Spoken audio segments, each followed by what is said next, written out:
A dramatic rescue on the water. A plane crashes into Lake Ontario this afternoon. Tonight, the parachute that helped the lone occupant land safely and the effort from nearby boaters who rushed in to help. Good evening. We begin tonight with a breaking and developing story. A man rescued after his plane crashed into Lake Ontario. The pilot was able to deploy a parachute and thankfully wasn't seriously hurt. It all unfolded off the shores of Tommy Thompson Park. And CTV's Allison Hurst joins us live from the scene with the details. Allison.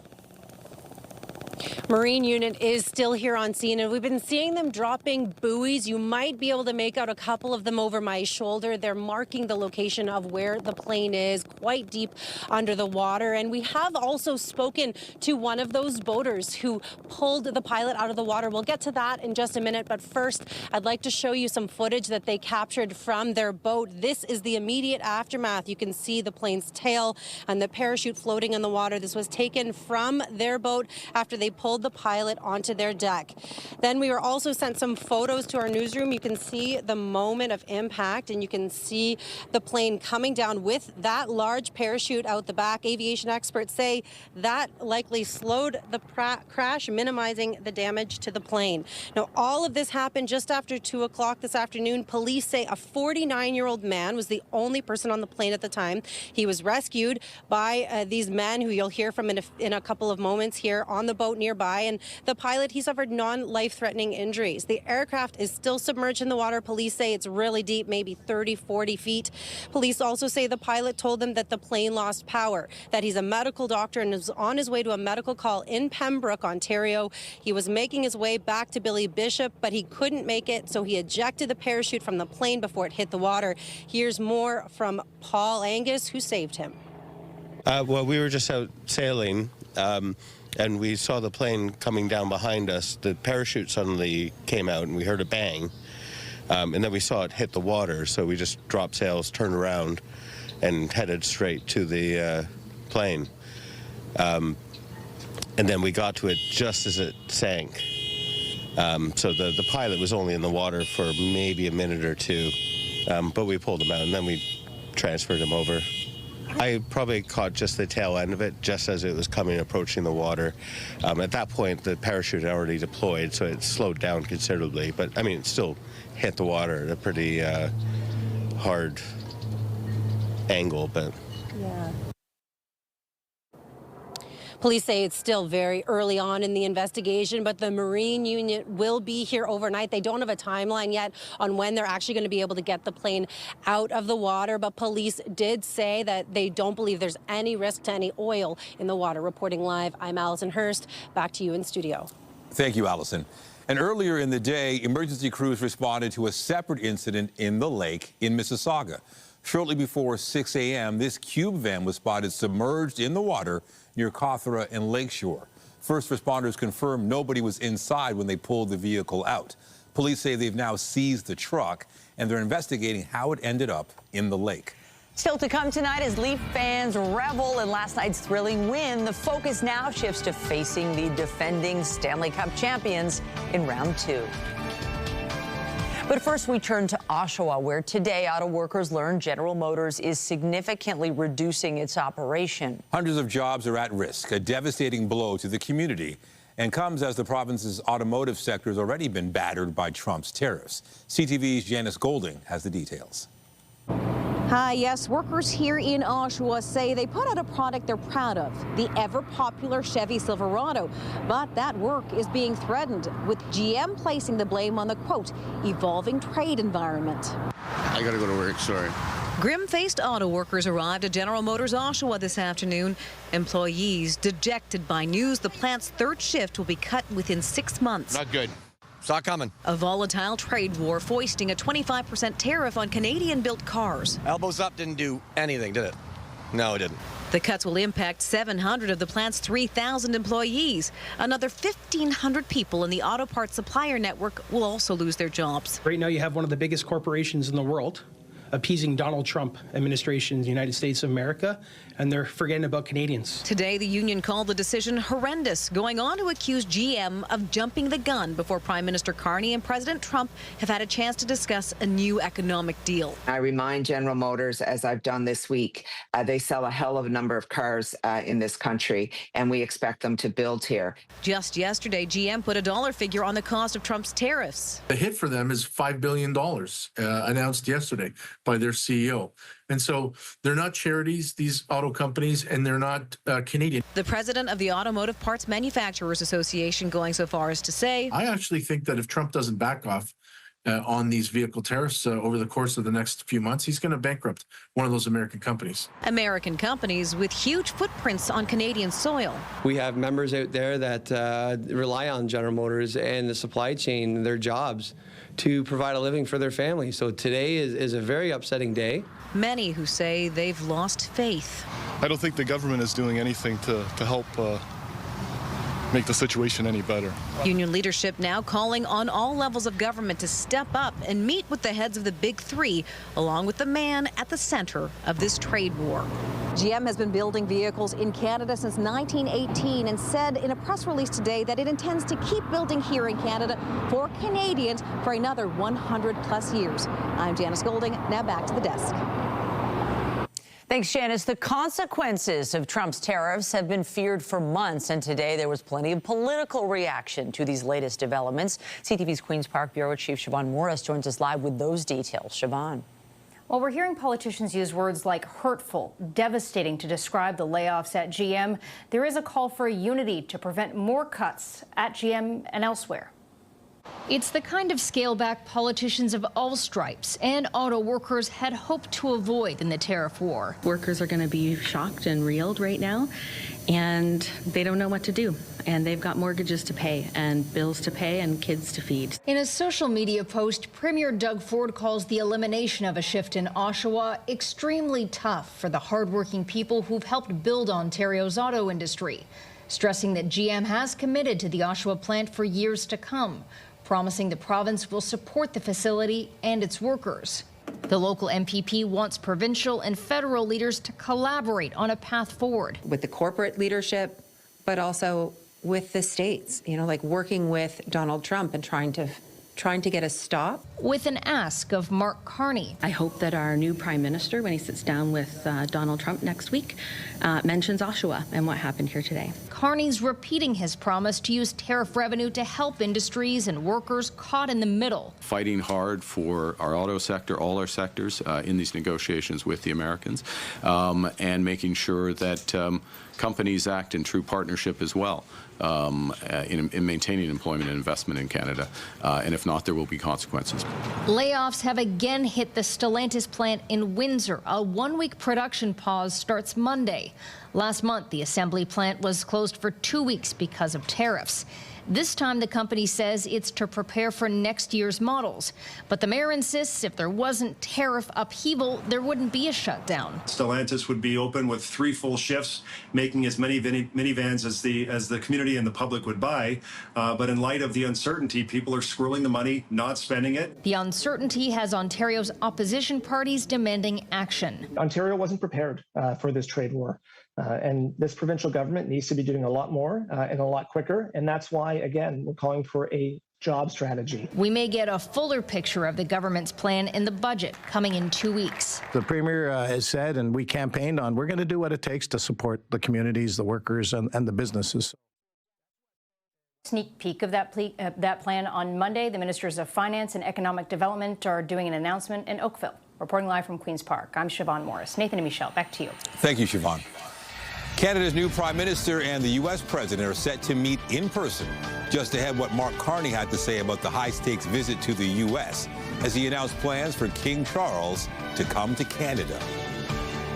But first, a look at the forecast. Here's a live shot of the city. If you have plans tonight, conditions outside are still very nice.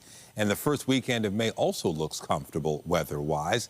Lindsay Morrison is here with a look at the current conditions. Lindsay. Nathan, it is a lovely Friday evening. The weekend itself as a whole not looking quite as promising, but not looking like a washout either. Here's a look at the current satellite and radar. Any active weather is well to our south, any cloud cover well to our north. We are enjoying sunshine and some pretty comfortable temperatures at this hour. We are now tapping into a bit of a northwest wind, so there is that, but we remain in the 20s around the Golden Horseshoe, including on the Toronto Islands, where it is 21 degrees right now. We are forecasting an overnight low of 6, and then waking up tomorrow, we're going to get into a few showers. We'll take you through the weekend forecast coming up, but for now, Nathan, I'll send it back to you. Thank you, Lindsay. Police call it a tragic incident at a North York apartment building. A boy has died after falling from a balcony of one of the units yesterday afternoon. CTV's John Musselman reports. Tenants in this high-rise apartment building say family members rushed outside after the child fell from the 10th floor balcony. It happened around 4:25 yesterday afternoon. The 6-year-old boy was rushed to a hospital in critical condition, but he did not survive. This lady over there, she has 2 sons. There's one 6-year-old and there's one a little bigger one. And I see them in the elevator all the time, but I didn't really know them. Because sometimes they would be outside here playing, or if not, you see them going to school. But otherwise, we don't really know. At this point, Toronto police say there is no foul play involved. Quote, "This is a very tragic incident, and our thoughts are with the child's family, the citizens and first responders who attended to the child after the fall. We don't know what happened in this case, but one tenant told us people store material on the balcony which a child could climb up onto. I talk to my son all the time and just make sure my balcony doors are always locked, and thankfully he does not like the balcony, does not like heights, so that's a good thing for me. But I'm still going to take precautions. Of course, I'm going to put an extra latch on there, just like I have one on my door now. I could put an extra one on the balcony doors, high enough so that he can't reach it. That's the most that I could do right now.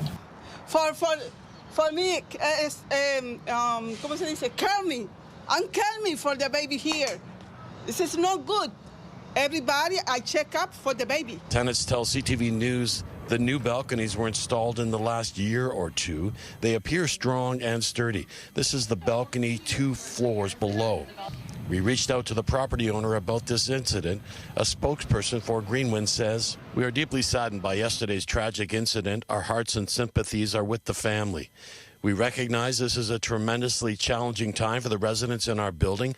The safety and well-being of our residents remain our utmost priority, and we are working closely with them to provide the support they need during this difficult time." John Musselman, CTV News. As Ontario deals with its largest measles outbreak in decades, Toronto Public Health says visitors to a major tourist attraction in May have been exposed to the virus. Officials say someone from outside the city spent several hours at Ripley's Aquarium last month, while they could have been infectious. That visit happened April 21st between the hours of 1 and 7 p.m.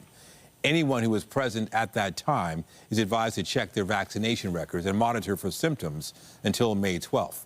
Measles is highly contagious and can linger in the air or on surfaces for several hours. Public Health Ontario says case counts are rising because continued transmission between people who aren't vaccinated. York Regional Police have arrested a second suspect in connection with the killing of a Markham woman last summer. 57-year-old Ying Zhang went missing from the Woodbine and Steelcase Road area back on July 25th. 4 days later, investigators found her body in Kawartha Lakes. 26-year-old Changlin Yang was originally charged with second-degree murder, but is now facing a first-degree murder charge. York Regional Police say 53-year-old Fred Hui Lee has also been charged with first-degree murder, and there are no outstanding suspects. And Peel Police made an arrest in a deadly daylight shooting in Brampton last month. On April 1st, investigators say a man was killed after shots were fired into a vehicle at a shopping plaza near Bramalea Road and Dewside Drive. That victim hasn't been identified, but witnesses said he owned a shop in the plaza. Police say they took 30-year-old Balreet Singh Gill into custody this week and charged him with first-degree murder. North of the city, police are asking for help identifying suspects in a vehicle arson in Vaughan. This video is from the morning of April 5th in the parking lot of a shopping plaza near Yonge and Steeles. The footage shows a white Honda Odyssey van driving up to a parked BMW. Someone gets out and appears to pour something on the vehicle before setting it on fire, getting back in the van and speeding away. Police are now asking anyone with information or anyone who may have witnessed the incident to get in touch. The Prime Minister announced Parliament will be recalled on May 26, followed by a speech from the throne by the King. But first, Mark Carney will travel to Washington next week for his first in-person meeting with U.S. President Donald Trump. CTV's Abigail Bimman reports. In his first post-election press conference, Prime Minister Mark Carney said Donald Trump respects strength, and his plan is to build Canada strong. My government will fight to get the best deal for Canada. We will take all the time necessary, but not more, in order to do so. Carney heads to the White House Tuesday. He says the length of planned meetings and the seniority of the other people scheduled to be there show how seriously the president is taking things. And Carney will be focused on two planks, fighting tariffs and working on the broader relationship. But those watching closely say don't expect things to be resolved in the short term. The meeting with President Trump is just the first step in a very long game. So the first thing that the Prime Minister has to do is get a good rapport at a personal level with President Trump, because that counts for a lot. From being hosted at the White House to playing host to the King and Queen. This is an historic honor which matches the weight of our times. Carney said King Charles accepted his invitation to open Parliament and deliver the speech from the throne May 27th. And that is it clearly underscores the sovereignty of our country. The throne speech sets out the government's priorities for the next Parliament and is usually delivered by the Crown's representative in Canada, the Governor-General. A monarch hasn't read it since 1977. I don't think anybody should think the King arriving with the Queen in hand is going to solve any tariff problems on their own. It's a small gesture. It may be meaningful and help build a kind of solidarity around Canada's distinctiveness. The Prime Minister told us a few more things about the next session of Parliament. He ruled out a governing deal with the NDP, and while he's still working on building his cabinet, he said it will be efficient, focused, and respect gender parity. Abigail Beeman, CTV News, Ottawa. The Prime Minister extended an olive branch to his Conservative rival today. Mark Carney said he won't delay a chance for Pierre Poilievre to regain a seat in the House of Commons. CTV's Judy Trin takes a look at how fast that could happen. According to Elections Canada, once a seat is vacant, a by-election has to be called within 180 days. Parliament doesn't resume until May 26, but today the Conservatives announced that Pierre Poilievre will run for re-election in Alberta. After Pierre Poilievre failed to win the riding that he held for more than 2 decades, losing to a rookie Liberal candidate by more than 4,000 votes, the Conservatives have cleared a path for him to return in rural Alberta.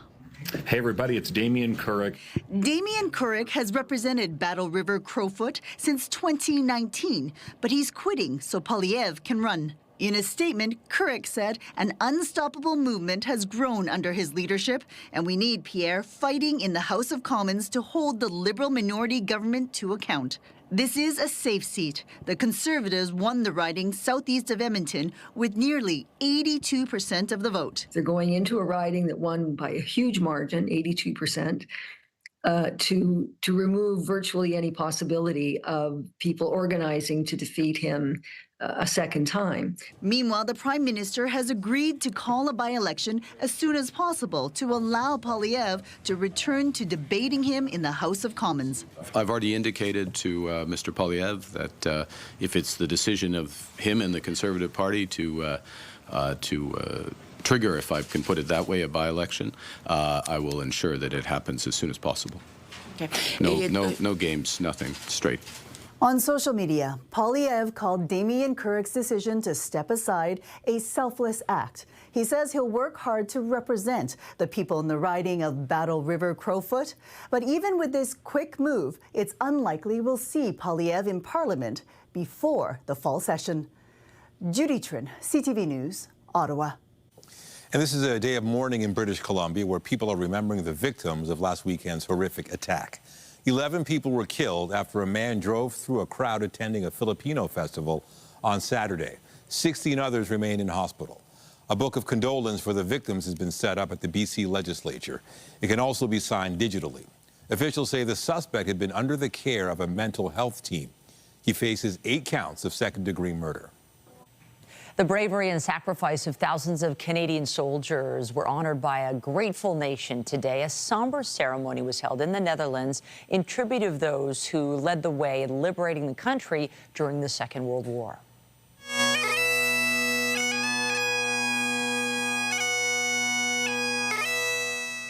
A commemoration was held at the Grimsby Canadian War Cemetery for the 80th anniversary of the liberation.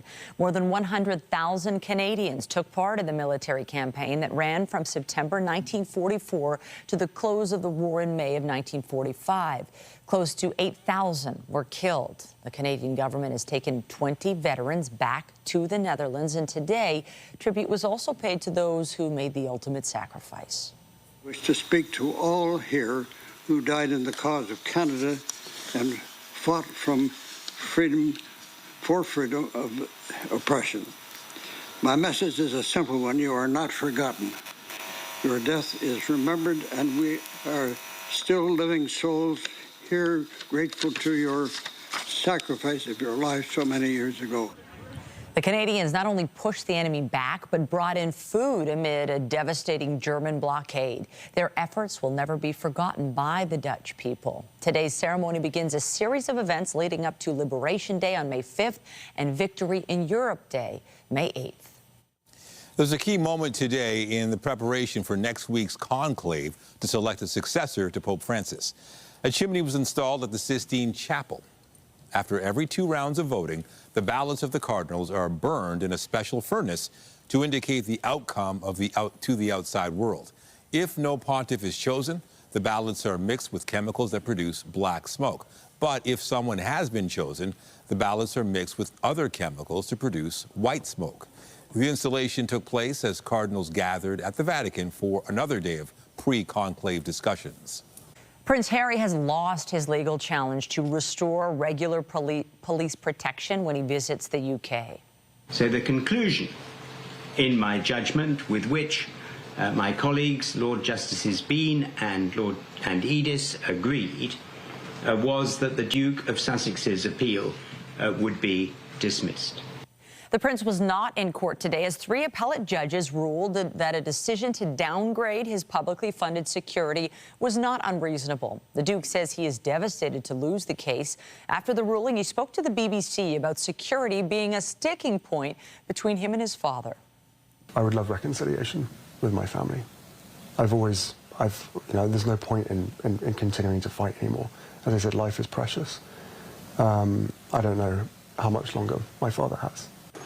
Buckingham Palace says all of the issues raised in the BBC interview have been examined repeatedly by the courts with the same conclusion reached on each occasion. The prince and his wife Meghan stepped back from their official rules in 2020, saying they didn't feel they were being protected by the institution.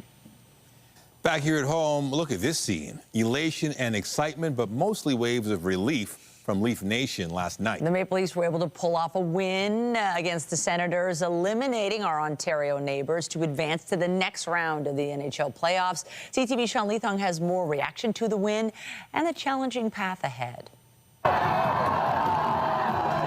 It's what Leaf Nation wanted, what they needed. The team winning Game 6 of the Battle of Ontario, now off to the second round. I don't even have words right now, honestly. My heart is pounding at 1,000,000 seconds. Anthony Stolarz and this team are different, and we are going all the way. Here's Domi for Pacioretty, scores!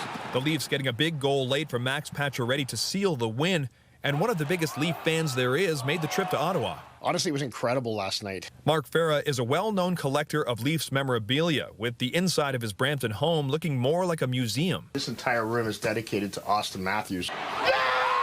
And Farah actually captured the game-winning goal from the stands on his phone. It was really cool when we did score that goal to see 21,000 fans just sit down in their seats, and the Leaf fans have a chance to stand up and have something legitimate to cheer about. As a Leaf historian, Farah points out that the 1967 Leafs won the Stanley Cup 58 years ago today. And he has this game-worn jersey from Ron Ellis, along with championship rings, a commemorative cup, this one given to Tim Horton from the '67 team, and this 18-karat gold coin that Farah's been taking to every playoff game. Originally, they were given to every Leafs Cup champion. And it was a lifetime pass to Maple Leaf Gardens, so you never had to pay for a Leaf game again. So I wanted to bring it to try and bring some luck, and hey, maybe it's worked. We'll see. Now the Leafs will face the defending Stanley Cup champion Florida Panthers, a team that knocked the Leafs out 2 years ago. If we're going to do this, we've got to do it against every great team. So let's start with this team now that we've got Ottawa behind us and write our own story, continue to write our own story. And potentially make a little more history. Sean Leathong, CTV News. Coming up, get ready for the ride. Centerville Amusement Park is set to reopen on the island. We take a look at some of the family fun attractions coming up. And I'm Pat Foran. Coming up, it's Feedback Friday. We had a lot of reaction to our stories on squirrels chewing wires and damaging cars, some of the downsides of having solar panels on your home, and more people say they've received gift cards with zero balances. Feedback Friday is just ahead. So Saturday morning brings a few showers, but the afternoon is looking pretty pleasant. Maybe a perfect opportunity to get outside and check out the cherry blossoms. Here's what they looked like this afternoon as spotted from our CTV News chopper. Those trees beautifully in bloom. And as we know, these don't last too long, so make sure you enjoy them. This is at Hyde Park while you can. Now into the day on Sunday, the opposite is true. We're going to start off with some dry weather and finish the day with some wet weather. And I think that's good news for those taking part in the Toronto Marathon. Good luck to all the runners. We're going to take you through a full look at your weekend forecast coming up. And stay with us. We've got another full night of great shows for you right here on CTV. Viewers had a lot to say about some of our recent stories about solar power contracts, empty gift cards, and distraction thefts. And we also got advice from you on how to stop squirrels from chewing wires on vehicles and causing thousands of dollars in damage. Here's Pat Foran with Feedback Friday. Pat. Thanks, Michelle and Nathan. We got about 50 emails and phone calls from viewers who also had problems with squirrels and mice damaging their vehicles. There are rodent repellent sprays you can buy. There are also some interesting suggestions, but we can't say for sure what works and what doesn't. Squirrels love to climb under Laura Edwards' SUV and build nests and chew wires in the engine compartment. She's had to spend thousands of dollars on repairs and wants the squirrel problem to go away. There has to be something out there that works. And if anybody knows what that is, please let me know. Suggestions from viewers to stop squirrels from chewing included cayenne pepper, Irish Spring soap, dryer sheets, mothballs, coyote urine, and peppermint oil. Natalie also wrote, squirrels caused $2,000 damage to my car. My comprehensive insurance covered it, but I had to pay the $500 deductible, and it happened again. Ryan Adams wanted to help the environment and put solar panels on his roof 12 years ago.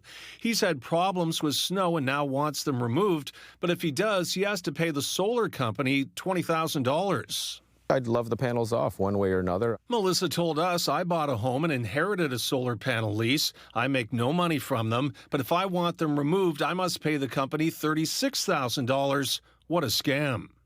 Police put out a warning that distraction thefts are once again happening in the GTA. A person may offer you a necklace, but at the same time remove a gold chain that you're wearing. Sarah told us, a man and a woman stopped my husband to ask for directions. They stole his necklace that had a heart with my son's ashes in it. It's just been a complete runaround. Danielle Vanier's family received $300 worth of gift cards, but when they went to use them, they were empty. Upon using those gift cards, we've realized that none of them had a balance on them. Criminals may go to a store, copy gift card numbers and bar activation codes, and then reseal packages. They may also place fake barcode stickers on the cards. If it happens to you, you don't automatically get your money back. Ali wrote, "We purchased a $250 gift card and the balance was zero. The store confirmed it was hacked but said sorry, there was nothing they could do." And when buying gift cards, inspect them carefully to see if they've been tampered with. Try to buy ones that are behind the counter and keep the receipts. Gift cards should be used right away in case there is a problem. On your side, I'm Pat Foran.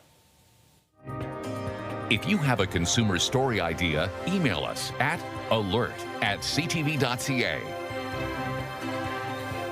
Well, it is Friday evening, heading into the first weekend in May. Beautiful conditions this hour. The weekend looking a tad unsettled. Yeah, a little bit, but at least we're going to be in the double digits. And with the month of May, there's always lots more to do, it seems, in the city. There really is. The city is waking up, and we're entering a new chapter in spring, wouldn't you say? Yeah. I've even heard of a few patios opening up this evening. Why not? The weather is pretty spectacular this evening, I think exceeding the expectations of many for today. We'll take it. This morning, we had a decent amount of fog around the GTA, especially in the Oshawa area where this video was taken.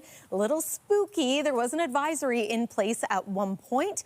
Less of a concern is fog as we make our way through the overnight hours tonight and into tomorrow. Tomorrow morning, though, we're likely to be dealing with a few rain showers. Couple of areas of low pressure going to swing through and have an influence on our weekend. But again, no particular days looking like a washout. Let's detail the timing and what you need to know. First, we'll get an increase in cloud cover overnight. Then any early risers you might notice right around the GTA at 6 a.m.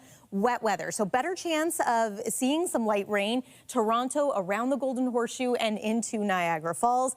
Communities a little bit further to the north, you might escape the rain and just have some cloud cover. Then into the afternoon, some clearing, hopefully some sunny periods. Into Sunday morning, notice how close this system is knocking on our door, but it looks as though at this point, Sunday morning is going to be dry, hopefully with some sun around the GTA. As we progress through the afternoon, I do anticipate an increase in cloud cover and perhaps some wet weather into the early part of the evening. It's not going to be a lot. Perhaps by the weekend is finished, we could see anywhere from 5 to maybe 10 millimeters of rain.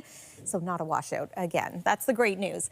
Right now, it is 20 degrees in Windsor. It is 21 in Trenton and 20 in Ottawa. We made it to a daytime high as well of 20 degrees here in Toronto. We are going to fall to an overnight low of about 6 degrees. That's just slightly on the cool side of seasonal. And then our forecast daytime high for tomorrow, a little below average as well. 13 is what we're anticipating. 16 is the norm at this point in the month of May. Let's take you through the 7-day forecast. So again, Sunday, we have some wet weather expected, but more so the second half of the day and really into the evening hours. That's going to continue into the day on Monday. Monday and Tuesday, keep the umbrella handy for both of those days. In fact, the entire first week of the month of May brings a chance of showers every day. So it is a bit of an unsettled pattern.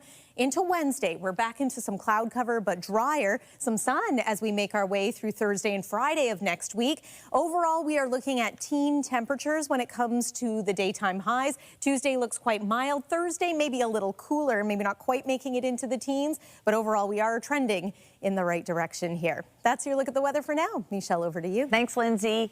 If you are planning to take GO Transit this weekend, trains won't be running on the Barrie line. That's because crews will be working to widen the rail corridor so a second track can be installed. Replacement GO buses will serve all stations except Downsview, GO, and Union. Anyone heading to those stops can transfer to the TTC at Highway 407 station. And as mentioned, this weekend is the Toronto Marathon. As runners take to the streets, there will be dozens of road closures to keep in mind, as well as several diversions along TTC service routes. You can find full details at torontomarathon.com. A Toronto mother forever changed by the loss of an infant, inspired to help others. Just ahead, how bereavement bears are comforting families after the death of a child and sparking a conversation about a difficult topic.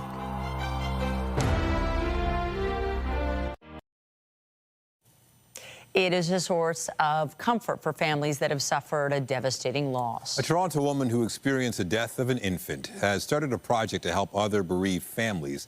And as our health reporter Pauline Chan tells us, she hopes it sparks conversations about something that is rarely talked about. This is your Beckett bear. Oh my God. Beckett was born in 2015 at just 22 weeks gestation. But he was just born too soon. He was too sick. And shortly after he was born, he passed away in my arms. Kieran Powers recalls holding him on her chest for several hours with her husband.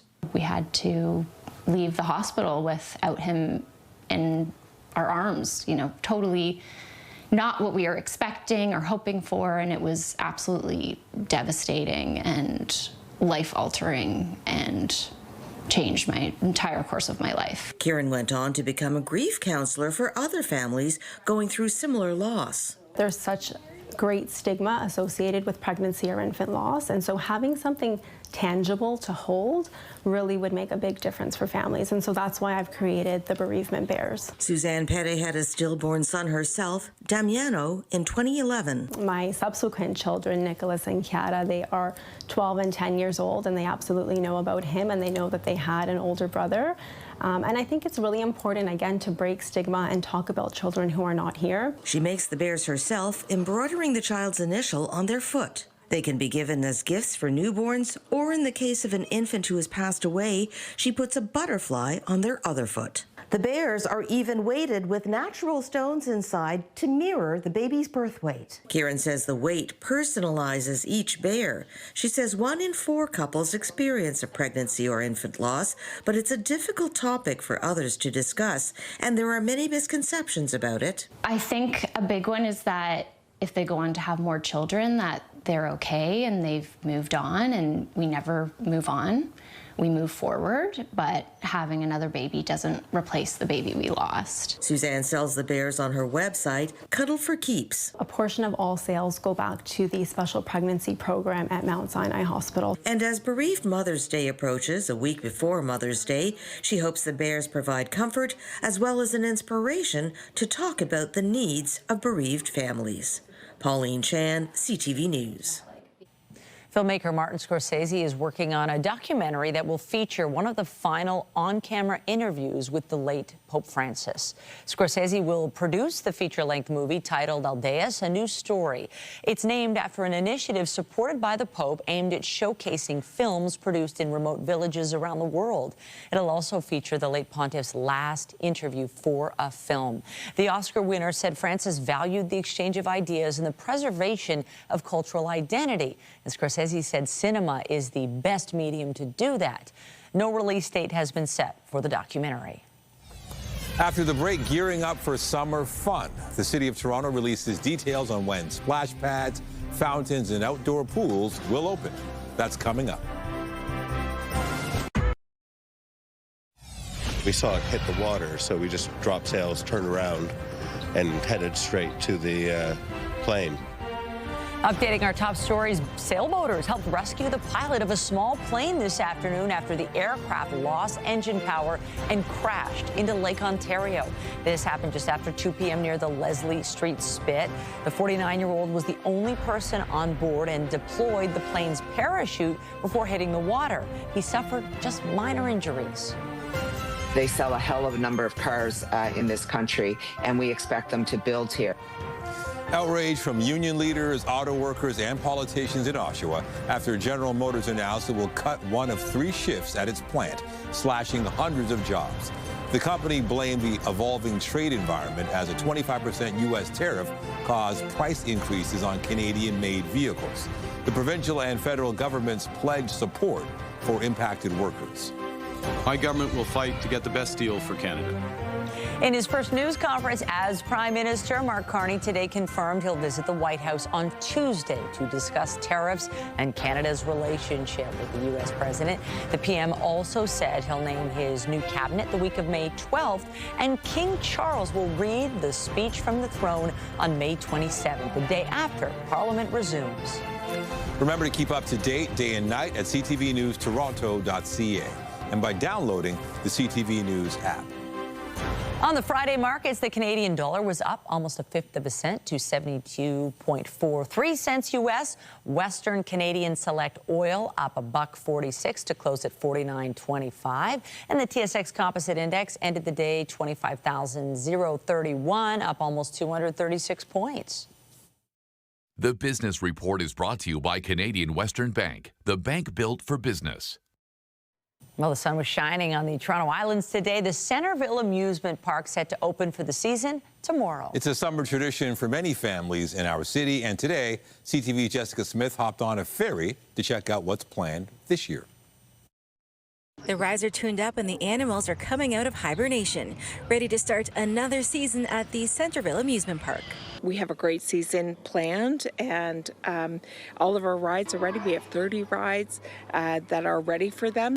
Just a short ferry ride or water taxi trip from the city, the park is designed in the style of an old Ontario town, with a hint of nostalgia everywhere. Celebrating 57 years in 2025, it has become a shared generational experience. People who came here as a child, then worked here, then came as an adult with their own children, and are now coming as grandparents with their kids. And making its grand return this season is the train ride. It temporarily closed in 2017 due to damage from flooding. So excited to have it running for everyone to come and take a ride. That is one of the rides that the whole family enjoys. And if hopping on a ride isn't your thing, you can just enjoy the peace and quiet of the park and Center Island. You only pay for rides when you go on the rides, and it's free to walk around. So if grandma wants to come with you for the day and the family's going to go on rides, she can enjoy a beautiful day as well. Well, I'm from Halifax, so I really miss the ocean, and I was just kind of surprised by you get the ferry and the beaches, and it's really nice. I love it. I really like the peace and tranquility of this area, and just how nice and peaceful it is compared to Toronto. Making the amusement park a Toronto spring, summer, and fall staple. The rides, attractions, and zoo officially open here at the Centerville Amusement Park May 3rd and run all the way through to September 28th. Jessica Smith, CTV News. In another sign of the season, the city is preparing to turn on splash pads in the coming weeks as temperatures climb. But first, Mayor Olivia Chow marked the opening of most seasonal park washrooms and water fountains today.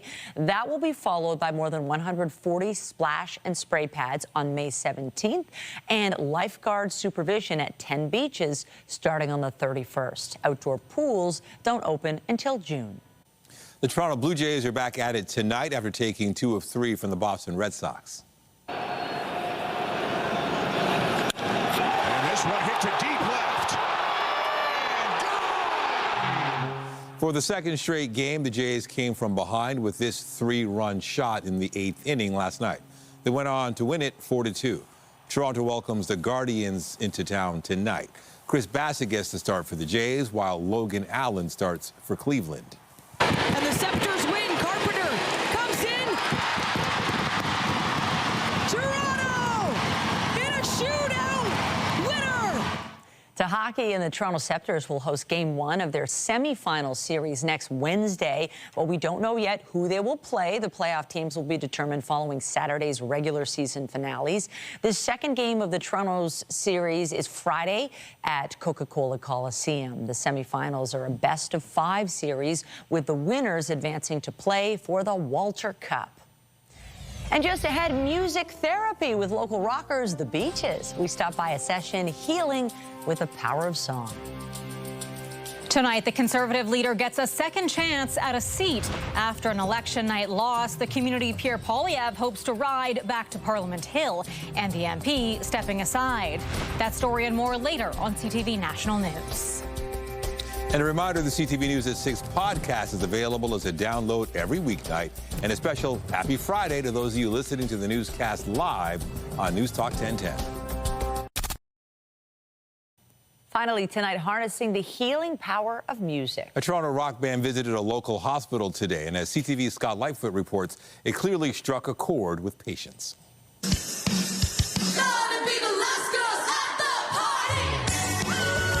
2 weeks ago, they were on stage at Coachella, one of the biggest music festivals in the world. This afternoon, it was a more intimate performance by Canadian rock band The Beaches for a few dozen patients and staff inside the Toronto Rehabilitation Institute. The band played 2 of their hits, as well as 2 covers for the patients to sing along with, a different crowd than the band usually performs for. I had no idea who they were, but I heard that they were a rock band. The audience made up of members of the Tryhards, a group of staff from the facility who use music to help motivate patients. It's really just an opportunity for us to move our bodies differently, to really just kind of get people doing whatever they're not used to, but in a very enjoyable and approachable way. And Singing to Breathe, a virtual music group through Toronto Western that uses singing to help with pulmonary issues. Being able to build endurance, capacity. We're working on different activities to engage and strengthen that rehab process through singing.